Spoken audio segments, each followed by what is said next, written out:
that. Citizens of Florida that are only 18 years old. I think we back. And I was like, they should be able to vote when they're 16. Yeah, you said that. And I almost threw something, threw a phone at you. So, I mean, here's my thing. Because 16. We're playing now. We're good. 16 is. That was weird, though. It's weird because, the brain isn't all the way to develop. And it's not necessarily for certain things, though, right? Yeah. For certain things. But to say that you're unable to comprehend voting at age 16, I kind of beg to differ. So here are my arguments. Yeah, go ahead, because I'm actually intrigued by this quite a bit. So the first argument is going to be that you have to take the Constitution test in 8th grade. Usually in 8th grade, you're like 13, 14 years old, right?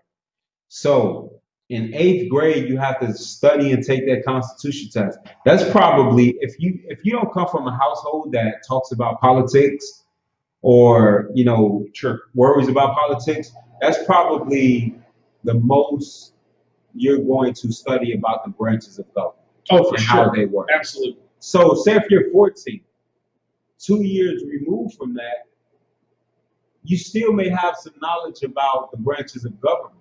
You see what I'm saying? So you're knowledgeable about it to a certain extent. You're probably the most knowledgeable you'll ever be unless you continue your education. Exactly. You know what I'm saying? So that's one. Two, at 16, you can go get a job. And now your job, you're a taxpaying citizen at that point. Yeah. So now you're paying taxes to politicians that are making decisions for you. But you don't have a say. In it. So that's not freedom. That's not freedom. Even when people say, well, if you don't go vote, you don't have a say. What about the people that pay taxes? Right. And that contribute to welfare. Right. That contribute to all of these programs, Medicare, that contribute to all of these programs that benefit people, but they don't have a say in where their money goes. Right. When those amendments are on those papers, you don't have a vote to go vote on those amendments or those judges or anybody like that, because even though you're paying into the system, you start paying into the system before you can help dictate how the system works. Yeah. Is that fair? I'll tell you what, actually. You understand? I do agree with you that if we're going to have taxes, if you're going to pay taxes, that you should have a voice. Right. So there's two things that there's two or three ways to look at this. One is until you turn 18, you don't pay taxes. Right. The other one is as soon as you start, you can't get a job until you're 16.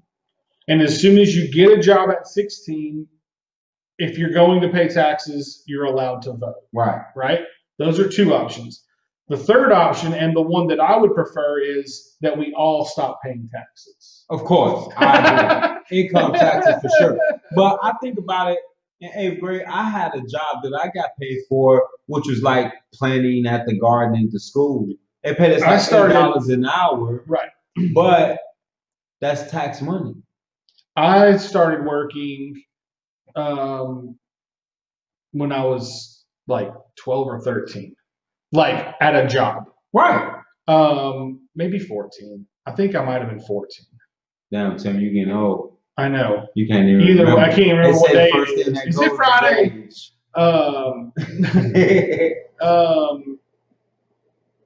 Well, see, I think I was 12, but for some reason... 12, 13, 14? Well, here's the thing. I think I was 12, but I don't know if you were actually legal to work at 12 or not. And so if I was working at 12, it was probably illegally, which is fine with me. I don't care. I'm just wondering if that was actually the case. Right. I don't remember that. And just getting paid under the table. Correct. So, but I remember you will have to take that phone down from there. Lay it down or something. Damn, I'm trying to. Dadgummit. You're going to drop my dadgum microphone thing on the ground. A microphone and my hard drives down there on the ground. Getting ants on it. Man. Sheesh. I hope the babysitter made it to the house, but anyway. Man, I don't even know about these babysitters anymore. It's crazy. But obviously, you don't want 12-year-olds out there voting. No. You know what I mean? No, of course not. So, like, if you're gonna, 16 is pretty adult. If you're gonna say that as soon as you start paying into the system, you should have a say, which I agree with that. I think that if you are part of the system, you should have a say in how the system works. That only just makes sense. Yeah, man, they're using your money. Yeah. So that you working for. That's child labor laws. If that's the case, then no one should be able to get a job until they're 16. Right. Or they should not be taxed on that job until the appropriate age. No taxes should come out of their check.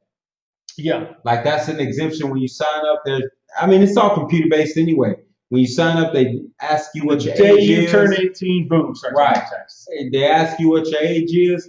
Think about this: how much more money the young people could save up for college and things like that if they weren't getting taxed until they were of age to vote. So you got 4 years of extra savings if you started working at age 14. Right. To get ahead. So that's a plus right there. You know what I'm saying? So for me, it's this country went to war with its homeland for taxation without representation. So how can you turn around and tax people that have no representation? That don't have a representation. That's it's a hypocrisy.